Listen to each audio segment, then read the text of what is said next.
खबर सीमांचल के सभी साथियों का बहुत बहुत स्वागत है। इस वक्त हम कैरागाज प्रखंड के ग्वालटोली में हैं और इस गांव में धीरे धीरे तरक्की की जो रफ्तार है वो बढ़ती जा रही है। एक वक्त था यहाँ के लोग सड़क के लिए तरसते थे, आज जब गांव में सड़कें पहुंच गई है तो यहाँ तरक्की की नई इबारतें लिखी जा रही है।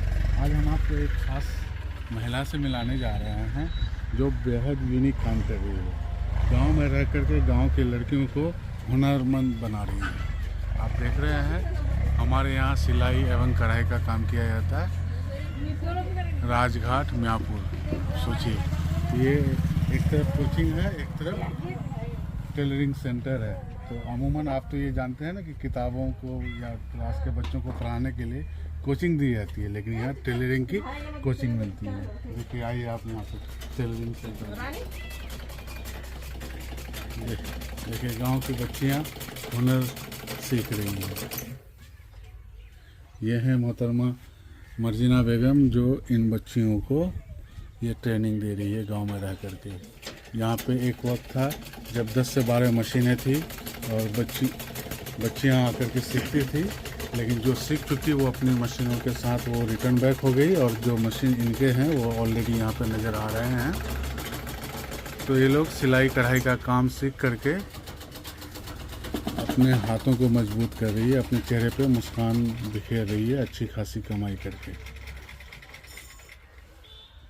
तो ये एक बड़ा यूनिक फीचर है हमारे इलाके में। और इलाके में एक वक्त था जब हर एक चौक चौराहों में टेलरिंग की दुकानें होती थी, शॉप होते थे, लेकिन आज गांव की महिलाएं ये काम कर रही है और तकरीबन इस ज़िले के हर एक घरों में इस तरह के कारीगर आपको मिलेंगे, टेलर मास्टर मिलेंगे।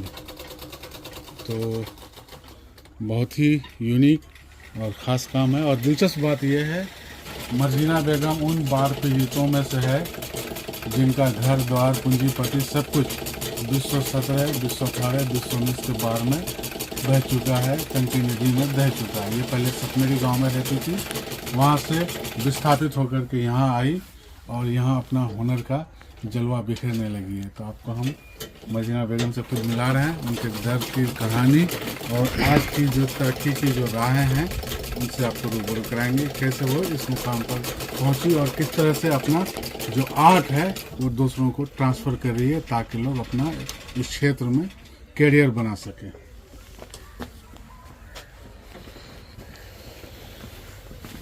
तो ये हमारे साथ मर्जिना बेगम है। बताइए ये काम आप कब सीखे, कहाँ सीखे और यहाँ किस तरह से चला रहे हैं, इसके बारे में कुछ बताइए। सर हम पहले लुधियाना में रहते थे, पहले पढ़ाई किए थे। पढ़ाई करने के बाद शादी हो गई मेरे, शादी के बाद हम चले गए लुधियाना गए थे, वहाँ पर भी पढ़ाई करने लगे। पढ़ाई करने के बाद पढ़ाई पूरा हो गया, हम सोचने लगे थे क्या करूँ। फिर दिमाग में आइडिया है, मैं चल बैठ के क्या रहूँ, सिलाई कर लूँ। फिर हमने सिलाई कढ़ाई लुधियाना में सीखा, वहाँ के घर आई। घर से हमारे बाहर से घर भी टूट गया था, बह गए नदी में। तो फिर हमने सोचने लगे क्या बैठ कर के क्या करूं।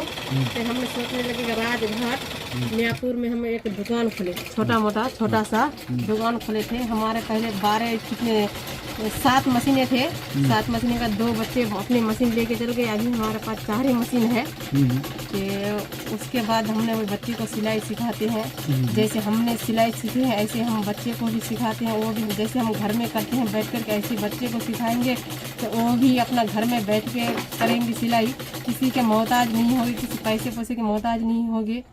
अच्छा, इस आइडिया से आप ये खोले। तो अब तक कितने, कब खोले थे?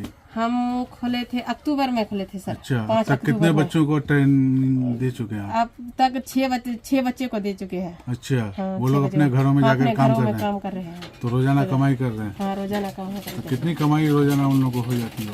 हो जाते हैं 300-200 रुपये, जैसे सूट के हिसाब में हो जाते हैं। अच्छा, तो आप यहाँ पे कटिंग भी खुद करती हैं? हाँ, कटिंग भी खुद। अच्छा, कटिंग करना भी आपको आता है? हाँ, सारे कुछ आते हैं। मतलब प्योर मास्टर नहीं है आप? जी सर, है ना, तो ये बात है। तो बाहर में जब विस्थापित हुए तो उसके बाद क्या हालात थे आपकी जिंदगी? बहुत बुरा हाल थे सर, कहीं आने जाने के साधन भी नहीं थे, रोड घाट नहीं थे। आपका कृपा है तब रोड घाट सारे कुछ बन गए यहाँ पर। खबर सीमांचल के वजह से? हाँ, सीमांचल जी सर। तो बाहर में तो आपसे मिले थे हम लोग, मिले है ना? थे। तो इनका घर को उजड़ते हुए हम लोगों ने देखा था, लेकिन क्या कर सकते हैं, मुद्दे ही उठा सकते हैं। एक वक्त था, आज से कई साल पहले इस रास्ते में लोग आते कुछ जाते ना आते जाते बिल्कुल एकदम वो था एकदम। कवर सीमांचल ने मुद्दा उठाया, आज ये गांव बिल्कुल पक्की सड़कों पर सफर कर रही है ना, और आप लोग जिंदगी की नई इबारत लिख रहे हैं। जी सर। तो ये बहुत यूनिक चीज़ है।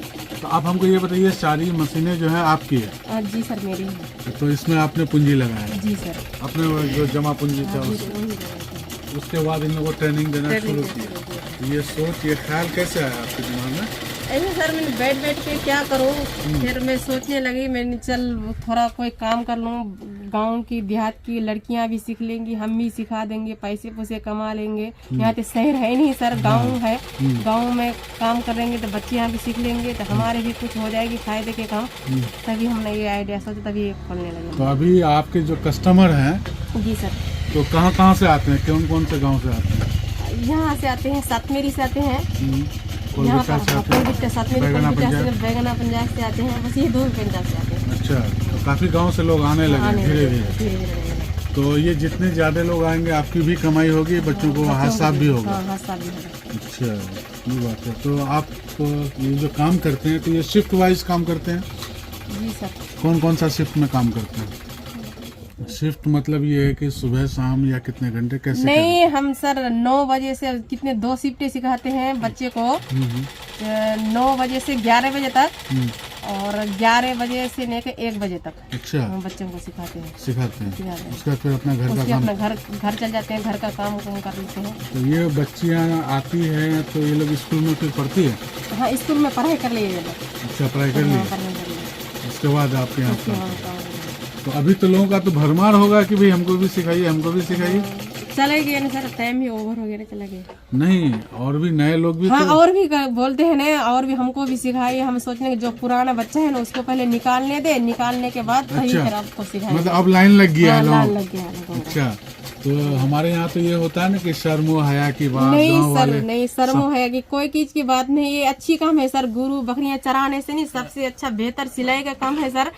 क्यों सिलाई का काम है, मतलब इसमें से सर ना तुमको बाद में जाना पड़ेगा, घर में बैठे रहो, घर में 2 पैसे कमाओ, घर ही में रहो। बड़ा दिलचस्प बात है कि अगर आप के हाथों में हुनर नहीं है तो फिर आप मवेशी पालन या पशु पालन करेंगे, खेतों में जाएंगे, तो बेहतर है कि आप अपने घरों में इस हुनर का इस्तेमाल कीजिए और बेहतर कमाई कीजिए। यही सोचते हैं, बहुत बढ़िया बात है। तो कुछ बच्चियाँ भी हैं, कौन से सीखो इस काम? हाँ, बोल 5 अक्टूबर से। नहीं, अच्छा, अब तक कितना काम सीखे हैं आप? बहुत सारे काम सीखे हैं। तो अभी क्या क्या कर सकती हैं ये बताइए? शर्ट पैंट सब सिला सकती हैं? अच्छा, पहले स्कूल में पढ़ती थी? अच्छा, अभी पढ़ाई पूरी हो गई आपकी? तो ये जो काम मैडम जो सिखा रही हैं, तो इसका क्या समाज में क्या असर पड़ रहा है, लोग क्या बोल रहे हैं? सही है काम। ये काम सही है, तो आपकी सहेलियाँ भी सीखना चाह रही है। तो गांव में जो पहले गुरु बकरी बांधने के लिए खेतों में जाती थी, अब तो वो आबादी कम हो गई है, तो इससे निजात मिला है ना। चलिए, ये है मोहतरमा मर्जिना की कामयाबी की कहानी और उसके जज्बे की निशानी। आप लोगों को अगर ये स्टोरी पसंद आए इसे शेयर कीजिए, और आप लोग अगर कोई भी डोनेट करना चाहें मशीन तो यहाँ पे दीजिए। एक ये जो इलाका है नो मैंस लैंड एरिया है, यहाँ पे जितने भी बाढ़ पीड़ित हैं, कंकी नदी के बाढ़ पीड़ित हैं, खास करके बहादुरगंज और टेरागंज प्रखंड के, वो लोग इस इलाके में वास करते हैं, और इनका पशुपालन ही एक रोज़गार का जरिया है, कमाई का जरिया है।